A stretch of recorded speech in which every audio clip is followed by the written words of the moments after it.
Bismillahirrahmanirrahim. Assalamualaikum warahmatullahi wabarakatuh.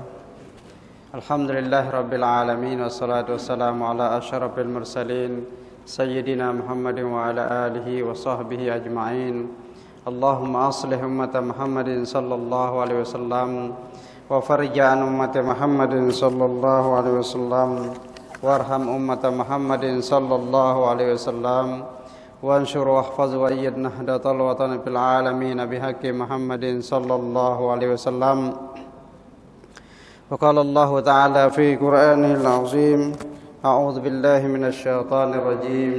بسم الله الرحمن الرحيم. زين للناس حب الشهوات من النساء والبنين والقناطير المقنطرة من الذهب والفضة والخيل المسومة والأنعام والحرث ذلك متاع الحياة الدنيا والله عنده حسن المآب.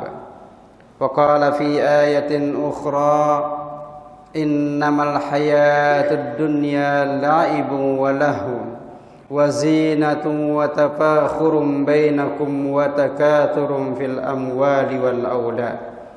وقال النبي صلى الله عليه وسلم في حديثه الشريف: من أحب دنياه أضر بآخرته ومن أحب آخرته أضر بدنياه فآثروا ما يبقى على ما يفنى.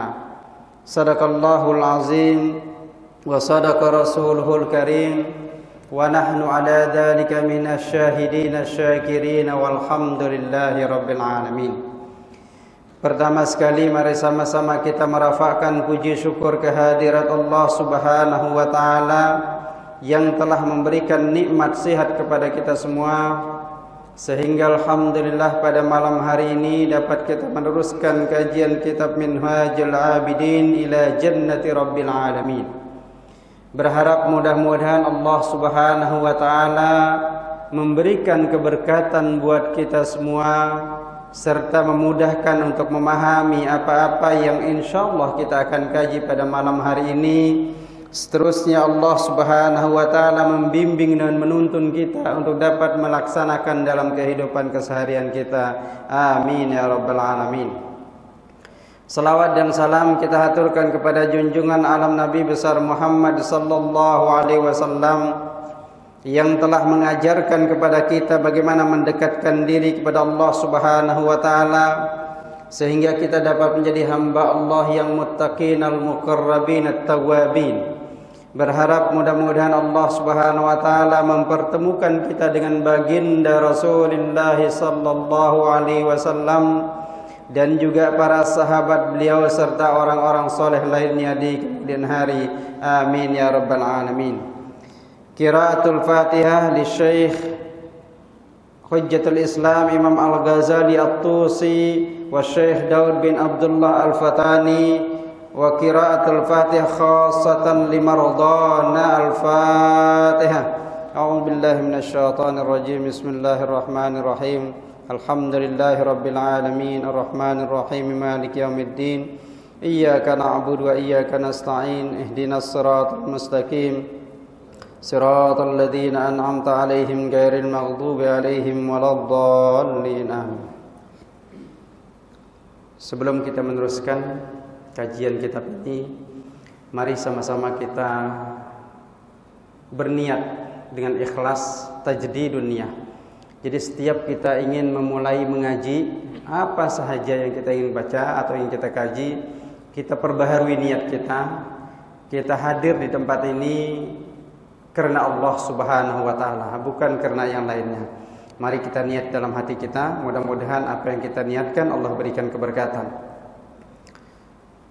Yang kedua, kita coba manfaatkan momentum waktu kita ada di dalam masjid.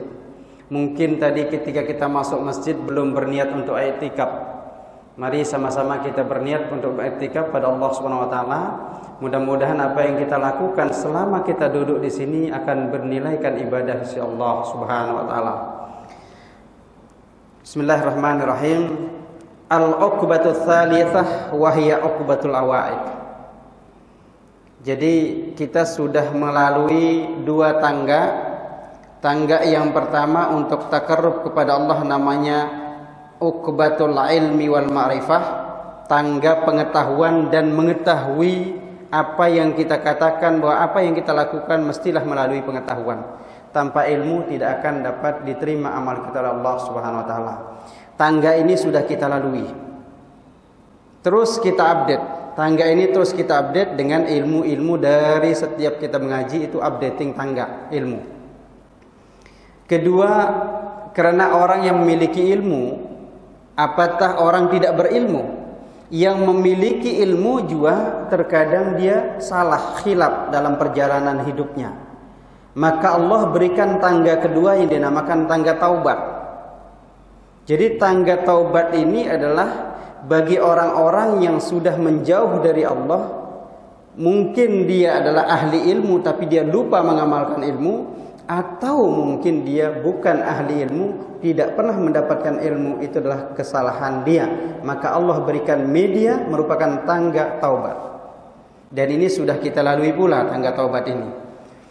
Nah, hari ini kita akan mencoba melihat ketika sudah berilmu, kita sudah juga taubat, maka mesti ada tangga ketiga yang lebih tinggi lagi, yang dinamakan 4 anak tangga. Jadi tangga ketiga ini memiliki 4 anaknya, 4 yang mesti dilalui. Kalau tangga ketiga ini kita masuk dalam tangga atau anak tangga yang pertama, kita gagal, tergelincir atau jatuh di sana, berarti kita tidak akan berhasil masuk ke tangga ketiga ini. Nah, tangga ketiga inilah yang dinamakan tangga awaik, cabaran-cabaran yang menyebabkan kita tidak diterima amal ibadah kita oleh Allah Subhanahu wa taala. Kita sudah berilmu, kita pula sudah bertaubat, tetapi kalau kita di sini gagal masuk dalam tangga ketiga ini dengan 4 anak tangganya, maka kita akan menjadi orang yang gagal di sisi Allah Subhanahu wa taala. Nah, untuk mengetahui anak tangga ini sebagai ilmu, maka kita mesti hadir di tempat pengajian ini. Kalau tidak, maka anak tangga ketiga ini tidak akan selamat dalamnya. Oke, yang pertama sekali Allah Subhanahu wa taala mengatakan atau berfirman dalam Al-Qur'an, zuyyina lin-nasi hubbus syahawat. Coba lihat. Firman Allah yang pertama sekali sebelum kita masuk dalam kitab ini, Allah telah menghiasi, Allah telah memberikan perhiasan kepada seluruh manusia. Linnas, bukan lil mu'minin saja, seluruh manusia. Baik itu mukmin ataupun kafir, mukmin ataupun munafik, mukmin atau musyrik, semua itu diberikan perhiasan oleh Allah Subhanahu wa taala. Apa perhiasan yang Allah berikan kepada kita semua? Minan nisa. Yang pertama sekali, perempuan yang sudah berkahwin, istri, itu merupakan perhiasan kita. Maka kalau dinamakan perhiasan, mestilah dirawat dengan baik, sehingga perhiasan itu akan dapat menjadikan kita menjadi kebanggaan di sisi manusia, juga di sisi Allah Subhanahu wa taala. Minan nisa. Nah, kata an-nisa di sini tidak terhad kepada istri saja. Ibu kita merupakan perhiasan perempuan. Anak kita yang perempuan juga perhiasan bagi kita. Kemudian anak buah kita dan semua famili kita yang perempuan adalah perhiasan. Karena perhiasan itu maka mestilah dirawat dengan baik, sehingga perhiasan ini tidak menjadikan kita orang-orang yang celaka di sisi Allah Subhanahu wa taala. Bagaimana merawatnya? Nah, ini kita lihat nanti. Yang kedua, perhiasan yang Allah berikan adalah wal banin, anak-anak. Jadi satu tadi adalah perempuan yang maknanya sudah luas, ya, termasuk juga di dalamnya anak. Wal banin, kemudian Allah juga berikan kedua adalah anak-anak. Al-banin di sini masuk pula al-banat. Tidak berarti banin itu anak lelaki saja, tapi juga di dalamnya adalah anak-anak perempuan. Wal qanatiril muqantarah. Al-qanatir itu perhiasan persiapan yang indah, seperti mutiara, emas, perak dan seterusnya. Itulah qanatiril muqantarah. Nah, ini merupakan perhiasan-perhiasan yang Allah berikan kepada kita. Untuk apa? Minadz zahabi al-qanatir muqantarah itu dari emas dan perak. Minadz zahabi wal fiddah wal khailil musawwamah. Al-khailil musawwamati wal an'ami wal harth, dengan perbendaharaan yang memiliki makna arti harga yang sangat tinggi. Wal an'ami wal harth, juga Allah berikan perhiasan itu berupa binatang-binatang ternak yang kita miliki. Kalau yang punya, kalau tidak punya berarti tidak memiliki perhiasan dari binatang. Wal harth, al harth ini lebih diartikan sebagai tanah. Tanah tempat kita menanam padi kah, menanam apa saja, atau yang dinamakan perkarangan pertanahan di mana saja kita punya. Ini perhiasan juga namanya. Dzalika mata'ud dunya. Semua yang tadi disebutkan itu merupakan kesenangan duniawi.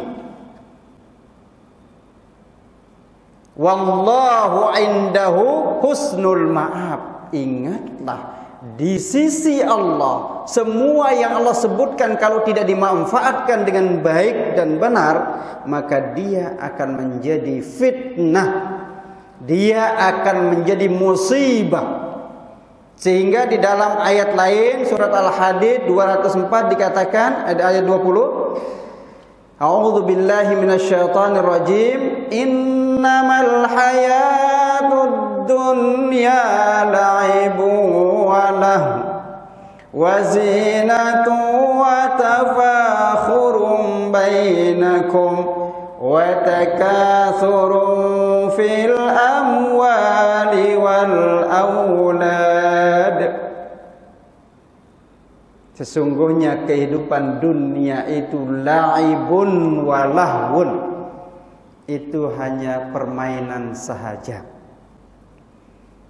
Kita kalau melihat orang memakai kereta yang bagus, kita katakan alangkah bahagianya orang yang menggunakan kereta bagus itu. Ini kata hati kita. Tetapi mungkin saja orang yang menggunakan kereta bagus itu tidak bahagia. Dia berpikir tentang berbagai macam kehidupannya. Kita kemudian mengatakan alangkah bahagianya orang itu mempunyai anak. Mungkin saja orang itu tidak bahagia dengan adanya anak. Semua ini kan perasaan, la'ibun walahun. Wazinatun juga adalah perhiasan tadi. Watafakhurun, ini yang paling kita khawatirkan. Kehidupan dunia yang Allah anugerahi, yang berikan pada kita adalah tafakhurun, sebagai media kita membangga-banggakan diri. Bainakum wa takatsurun fil amwali wal aulad, dan berbangga-bangga, bermegah-megah atau bersombong-sombong dengan takasur fil amwal, dengan banyaknya harta yang kita miliki, wal aulad, juga banyaknya anak-anak yang kita miliki. Kita bangga. Kebanggaan dalam arti bahwa kita tidak memanfaatkannya di dalam pekerjaan ibadah, perbuatan-perbuatan ibadah. Sehingga Rasulullah SAW dalam hadisnya mengatakan, man ahabba dunyahu adarra bi akhiratihi. Siapa sahaja yang mencintai dunianya secara berlebihan, adarra bi akhiratihi, maka dia akan merusak kehidupan akhiratnya. Wa man ahabba akhiratahu adarra bin dunyahu, dan orang yang mencintai akhiratnya secara berlebihan, pastilah dunianya akan terfikirkan tidak terlalu banyak. fa'atharu ma yabqa, maka perhatikanlah sekali lagi apa yang akan tinggal bersamamu, ala ma yafna, daripada apa-apa yang kamu kejar di dunia, padahal yang akan ada di dunia ini akan kamu tinggalkan. Nah, itulah sebagai muqaddimah dari Al-Quran dan juga hadis baginda Rasulullah sallallahu alaihi wasallam. Syekh Tajuddin bin Athaillah, Syekh Daud bin Abdullah Al-Fatani dalam kitab ini yang diterjemahkan ke dalam Jawi, yang asalnya Minhajul Abidin itu lugah Arabiyah, bahasa Arab, yakni yang ditulis oleh Hujjatul Islam Imam Al-Ghazali. Beliau mengatakan, lazim atasmu hai orang yang menuntut ibadah, muka surah 22, Aqabatul Tsalitsah wa hiya Aqabatul Awaid. Lazim atasmu hai orang yang menuntut ibadah, telah memberi taufik akan kamu Allah dan akan kami dengan menolak akan awaik ini, yakni akan yang menegakkan ibadah hingga betul, yakni tetap ibadatmu, dan sanya telah kami sebutkan dia bahwasanya menegakkan betul ibadah itu 4 perkara. Jadi yang akan merosak ibadah kita itu ada 4. Yang akan merosak, yang akan menggagalkan nilai ibadah kita sampai kepada Allah SWT ada 4 perkara. Yang pertama adalah dunia, yang tadi sudah diungkapkan oleh Allah SWT dan hadis Rasulullah SAW. Dan sanya menolak akan dia itu sungguhnya, yaitu dengan disunyikan. Kita sudah tahu dunia itu adalah penyakit bagi orang yang berlebihan mencari dunianya. Maka bagaimana cara kita supaya dia tidak menjadi penyakit, supaya dunia ini jadi media untuk sampai kepada akhirat. Ad-dunya mazra'atul akhirah. Dunia ini tempat kita bertanam pahala, ya, tempat kita bertanam pahala, seperti orang yang bertanam padi atau palawija atau apa namanya di sawahnya. So kemudian pada akhirnya nanti hasilnya akan dihasad, akan didapatkan, akan dipanen, akan diambil hasilnya. Nah, hasil kita di dunia ini akan kita perolehi di akhirat. Man yazra'u fid dunya khairan fayahsudu fil akhirah khairan. Siapa sahaja yang di dalam dunia menanam kebajikan, maka yang akan dia petik, yang akan dia hasilkan adalah kebaikan pula. Wa man yazra'u fid dunya syarran, siapa saja yang yazra', yang menanam di atas dunia kejelekan, kejahatan, maka fayahsudu fil akhirati syarran, dia akan memetik hasilnya di akhirat adalah kejelekan dan kejahatan, bahkan siksa Allah Subhanahu wa taala. Na'udzubillahi min dzalik. Kemudian disunyikan daripadanya dan zuhud ia padanya. Nah, kita lihat sekarang mengapa dunia ini begitu mudaratnya.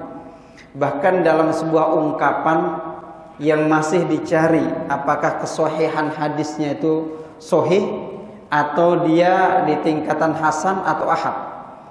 Ada satu ungkapan yang dikatakan sebagai sandarannya pada Rasulullah tapi belum diakui kesohihannya. Ad-dunya sijnul mu'min wa jannatul kafirin. Dunia itu penjaranya orang-orang mukmin dan surganya orang-orang kafir. Coba kita lihat dengan analisa logiknya.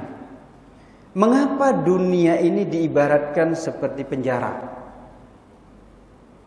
Coba lihat, orang mukmin dia minum minuman khamar, kata orang yang tidak beriman itu nikmat. Bagi orang yang mau mencoba, dia coba, nikmat juga. Tapi ingat, Allah melarang itu. Bukankah dengan melarang tidak melakukan itu sebuah penjara? Ada tegahannya di sana. Ini kalau dianalisis secara logik saja, belum dianalisis secara kesehatan dan mengapa dilarang. Allah pula, coba sekarang yang terjadi fenomena yang banyak sekarang di dunia apa? Ada fenomena yang besar sekarang di dunia yang sedang melanda kehidupan manusia, yang dinamakan LGBT, lesbi, gay, bisex, dan transseksual. Ini sekarang dunia sedang sedang banyak sekali dibincangkan oleh dunia. Orang sudah ingin hidup bebas, karena bagi mereka kehidupan yang bebas, perempuan hidup bersama perempuan, dia rasakan nikmat kebebasan itu. Bagi mereka adalah, kalau ditegah, kalau dilarang oleh negara, menurut mereka adalah pelanggaran HAM, hak asasi manusia. Bagi mereka pelanggaran-pelanggaran HAM seperti ini mesti dijadikan atau dibebaskan. Nah, mereka anggap ini adalah sebuah pelarangan yang tidak ada mudaratnya. Padahal coba lihat bagaimana kaum Nabi Lut, Allah balikkan bumi, kemudian tenggelamkan, semua dikuburkan karena perbuatan-perbuatan maksiat yang mereka lakukan dengan Sodom, yang dikenal dengan kaum Sodom. Mereka tidak memperhatikan itu. Nah, keinginan bebas mereka ini dianggaplah aturan-aturan Islam itu adalah penjara. Menurut orang-orang yang ingin bebas. Padahal aturan yang Allah turunkan ini adalah untuk meninggikan derajat manusia, bukan untuk memenjarakan kita. Jadi secara rasional bukan untuk memenjarakan kita. Allah melarang adanya hubungan seksual bebas. Itu maknanya apa? Ada 3 hal paling tidak yang dijaga oleh Allah. Yang pertama yang dijaga oleh Allah dengan hubungan bebas manusia perisek itu adalah supaya terjamin nasab. Nasab kita tahu ini anak siapa, ini anak siapa. So setelah nasab nanti akan menjamin pula hukum mawaris. Kalau bapaknya sini berarti dia hak warisnya jatuh ke si orang ini. Juga akan ada mawali. Siapa jatuh perwalian anak perempuan yang lahir tanpa ayah? Tidak jelas. Allah menjamin memelihara ini. Jadi kemudian yang dipelihara oleh Allah Subhanahu wa taala adalah supaya tidak terjangkiti dengan penyakit-penyakit, baik itu penyakit kelamin atau penyakit virus-virus yang mematikan. Ini makna dari pelarangan Allah. Sungguh sangat-sangat mulia Allah memberikan garisnya itu. Nah, orang yang taat dalam beribadah, beragama, mestinya tidak merasakan dunia itu sebagai sijib, sebagai penjara, tapi kebebasan dia beribadah pada Allah Subhanahu wa taala. Nah, jadi bagaimana caranya sekarang? Mensunyikan diri dari dunia, maknanya carilah yang kita perlukan untuk diri dan keluarga kita. Kalau ada ziyadah lebih dari apa yang kita perolehi, maka jangan lupa sharing, berbagi kepada orang lain. Karena berbagi ini merupakan ruh Islam. Jiwanya Islam itu ada pada berbagi. Paling tidak berbagi senyum.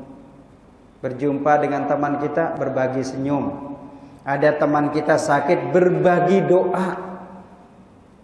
Teman kita sakit, berbagi doa. Jangan kita merasa ngaleh terus berdoa. Berdoa ini cuman kita rasakan dalam hati, ya Allah, berikanlah temanku ini gembira dalam hidupnya, berikan kesehatan pada temanku ini.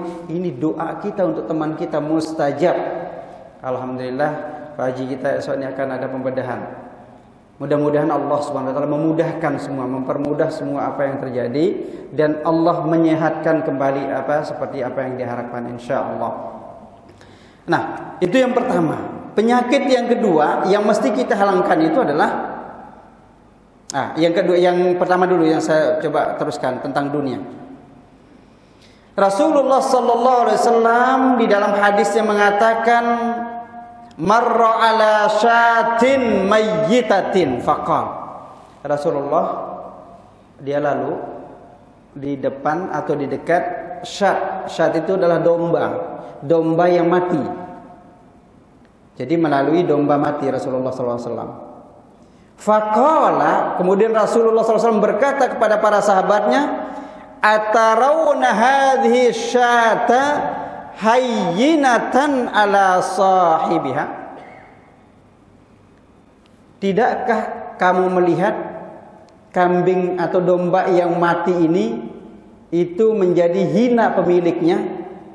Kenapa hina? Karena bau busuk yang keluar dari domba yang mati itu. Kemudian sahabat mengatakan, qalu, mereka mengatakan, na'am, benar ya Rasulullah. Domba yang berbau busuk ini itu membuat yang memiliki domba ini menjadi hina, karena dia biarkan dia tidak dikubur atau tidak ditanam.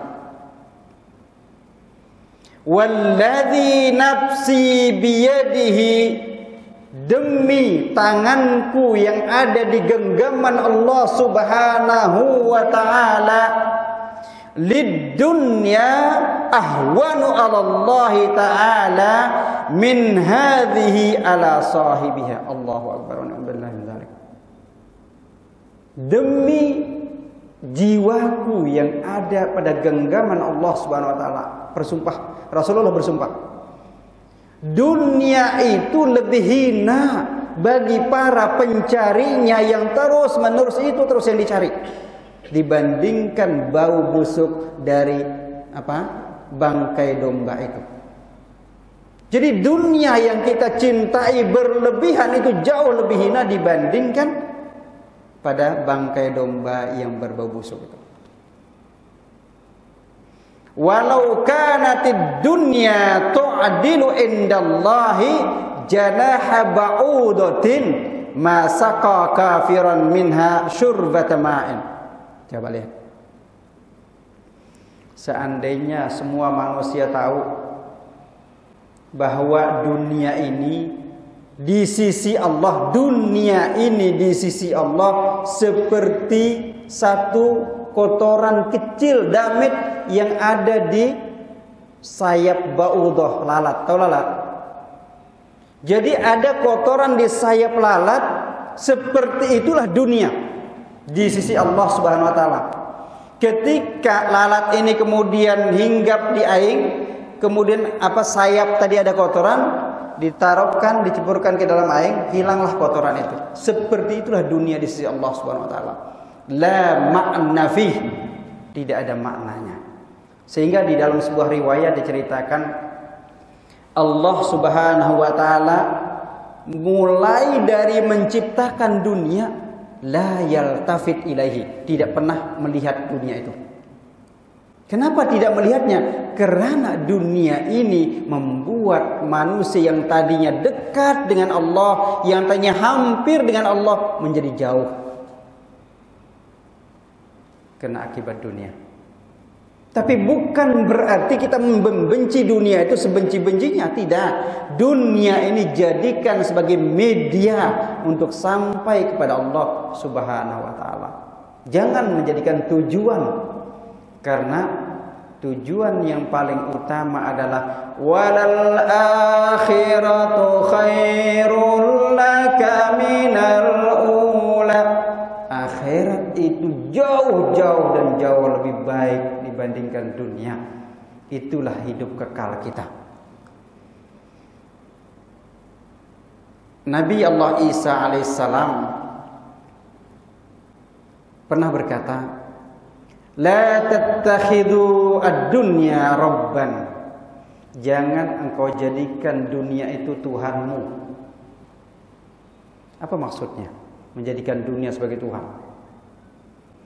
Karena coba bayangkan ketika kita bangun dari tidur, kemudian kita bersiap-siap berangkat ke office kita, tempat kerja kita.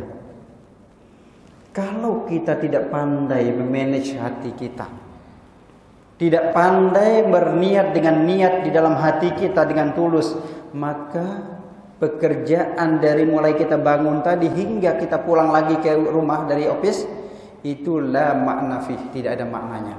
Tidak akan pernah bernilai ibadah. Maka Syekh Az-Zurnuji dalam kitab Ta'lim Al-Muta'allim mengatakan, aku telah banyak melihat orang-orang yang kelihatannya dia melakukan ibadah seperti mengaji, seperti kita ini, baca Quran, kemudian mengajar, belajar, itu semua pekerjaan ibadah. Walakin la yanaluhu illa kagutha'is sayr.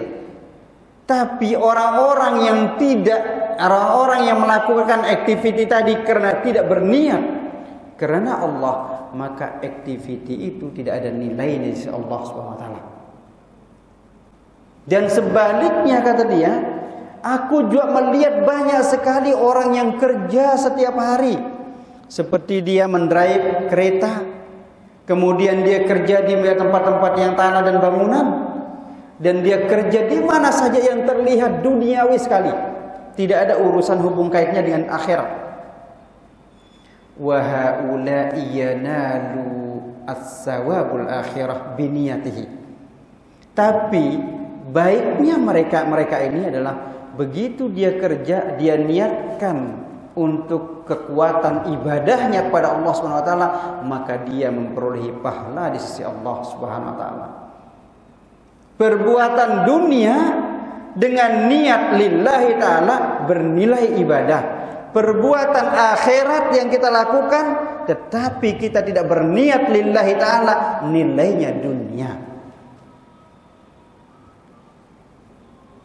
Nah, jadi kalau begitu Nabi Allah Isa, jangan engkau jadikan dunia itu sebagai Tuhanmu.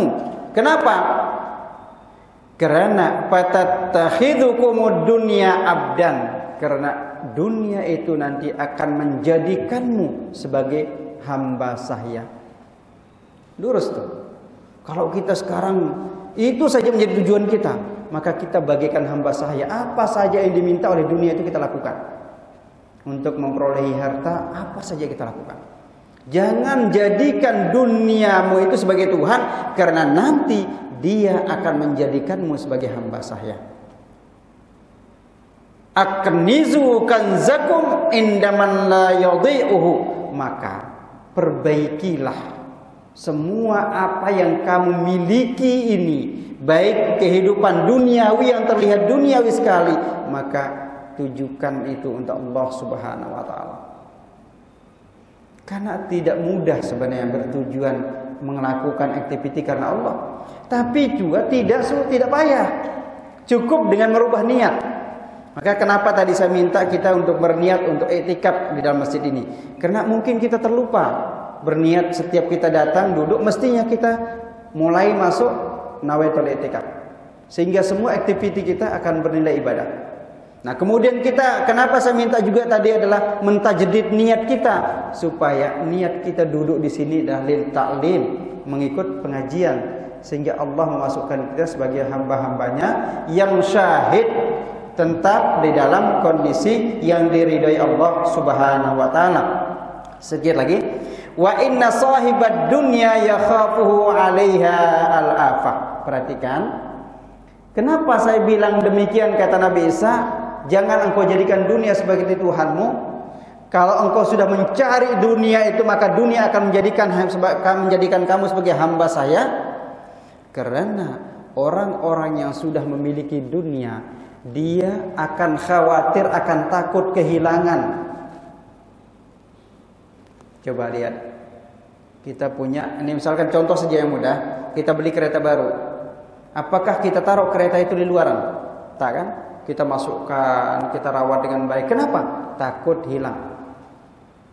Ini maknanya kita sudah dihambakan, dijadikan hamba saya oleh kereta kita. Jadi bagaimana caranya? Ya, caranya adalah gunakan fasiliti yang Allah berikan itu untuk beribadah. Alhamdulillah kita datang ke masjid ini dari jauh-jauh untuk beribadah. Alhamdulillah. Insyaallah memiliki makna. Wa sahibu kanzillahi la yakhafu 'alaihi al-afah. Dan orang-orang yang memiliki perbendaharaan kekayaannya dan dikasih titipkan pada Allah, maka dia akan tidak takut kehilangan. Kalau dia hilang, ya sudah, itu adalah milik Allah, akan kembali kepada Allah Subhanahu wa ta'ala. Dan terakhir, sebagai penutup pengajian kita malam ini adalah Ummu Salamah dengan Abu Salamah adalah dua orang sahabat yang dikagumi oleh Rasulullah sallallahu alaihi wasallam. Ketika Abu Salamah pergi berperang, kemudian dia punya anak laki masih damit. Dia tinggalkan anaknya pergi berperang. Setelah dia pulang, sebelum dia pulang tadi, anak lakinya meninggal. Kemudian Ummu Salamah menidurkan anaknya dengan baik. Datanglah dia sampai di rumahnya. Apa yang dilakukan Ummu Salamah? Dia tidak menangis. Dia tidak menceritakan pula tentang anaknya. Tidak. Yang pertama dia lakukan adalah memberikan pelayanan kepada suaminya, kepada Abu Salamah dengan baik sekali. Dia berikan makan, dia bersihkan kakinya, semua dilakukan. Kemudian setelah dia selesai makan, Ummu Salamah bertanya kepada Abu Salamah, bagaimana pandanganmu kalau ada orang menitipkan sesuatu kepada kita, kemudian orang itu mau mengambilnya kembali? Apa kata Abu Salamah? Kita sebagai penerima amanah mestilah memberikan amanah itu. Oh, oke. Kalau demikian, anak kita ini sudah diambil oleh Allah Subhanahu wa taala. Marah dia langsung Abu Salamah. Kenapa tidak dari awal kau katakan? Akhirnya dengan itulah dia bawa kes ini kepada Rasulullah SAW. Diceritakan oleh Abu Salamah, dia berharap Nabi akan membantu dia untuk melakukan investigasi pada istrinya, mengapa anaknya meninggal. So kemudian yang terjadi, apa kata Rasulullah? Zaujatuka wa anta wa auladuka tadkhulanil jannah. Istrimu yang menyembunyikan kematian anaknya ketika kamu kembali tidak diceritakan dengan baik adalah ahli surga. Dan kamu yang menerima berita ini, kalau kamu sabar pula ahli surga. Begitu Abu Salamah pergi berperang lagi, meninggallah Abu Salamah dalam peperangan. Ummu Salamah janda. Maka dia berdoa, Allahumma ajirni fi musibati wakhlub liyal khaira min. Ya Allah, berikan aku pahala dan ganti dari apa yang aku dapatkan ini. Setelah dia habis iddahnya, Rasulullah SAW datang meminang dia sebagai istri beliau. Maka kita kenal Ummu Salamah adalah istri baginda Rasulullah SAW itu juga.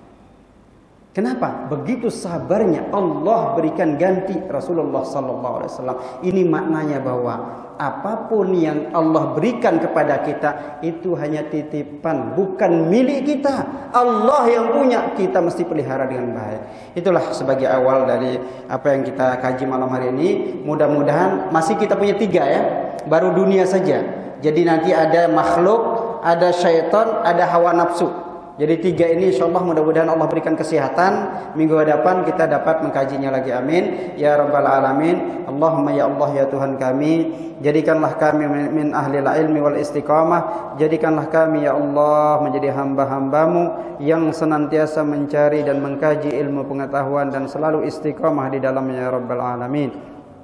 Ya Allah, satukanlah kami dalam kehidupan yang baik ya Allah. Satukanlah kami dengan baginda Rasulullah sallallahu alaihi wasallam dan keluarga beliau dan para sahabat beliau dan serta orang-orang saleh ya Allah. Ya Allah, berkatilah kehidupan kami, berkatilah kehidupan keluarga kami, sihatkanlah badan dan jiwa kami ya rabbal alamin. Wa sallallahu ala sayidina Muhammad wa ala alihi wa sahbihi wasallam.